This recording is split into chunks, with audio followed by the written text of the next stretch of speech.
Stop cleaning your iron with these pills. This is a very dangerous act that can affect your health due to the fact that these pills are containing chemical known as sulfur.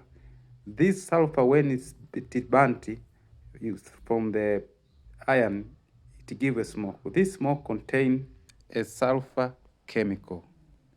So when you are burning this sulfur chemical, you are adding oxygen and they make it to sulfur dioxide. This is a poisonous gas coming out of the iron as you're watching the video.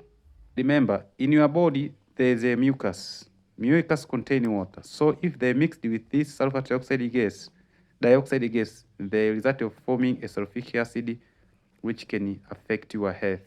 The sulfate is very dangerous to your health. It can irritate your system. Don't forget to subscribe this channel.